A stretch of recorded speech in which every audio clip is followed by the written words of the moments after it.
Hello and welcome to The Greatest Pursuit. We're learning together what love really is, how that is the greatest thing we could ever pursue in all of life. And we've learned so far that love is patient and love is kind. It's that word patient I want to pause for just a moment on. What do you do when you have to be patient for a long time? Like, how do you handle trials and difficulty, what some of the versions will say is long suffering, suffering for a long time?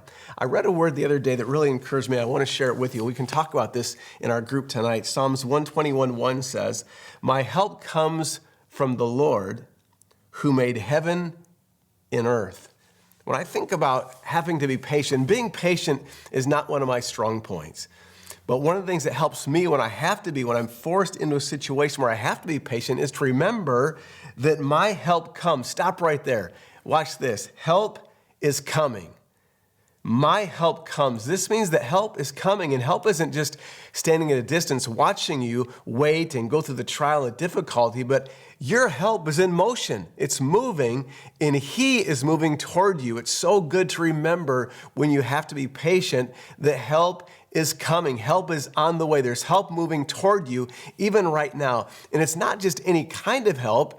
The help that you have coming toward you is the Lord who made heaven and the earth. And think about that for just a minute. God who's coming to help you, His help is moving toward you. It's who's coming to help you that it's a big deal. Not just that help is coming, but who's coming to help you. God's coming to help you. The one who's protected you, who has guarded you, who has guided you, who knows you by name, who never sleeps. He doesn't slumber because He's watching over you. That's the Lord who comes to help you. Think about this. I think we said it last week that with His breath, He created the world. To save the world, He had to bleed. But to create it, He just had to breathe.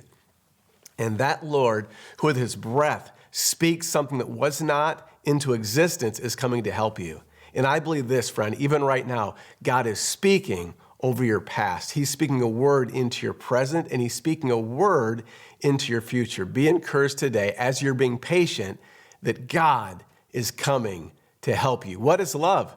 Love is patient, and love is kind, and love is not jealous. It doesn't envy. It doesn't want what somebody else doesn't have. Do you know what love does?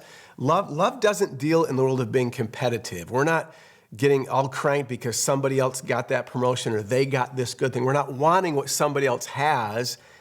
Instead, we're rejoicing that somebody else got the promotion.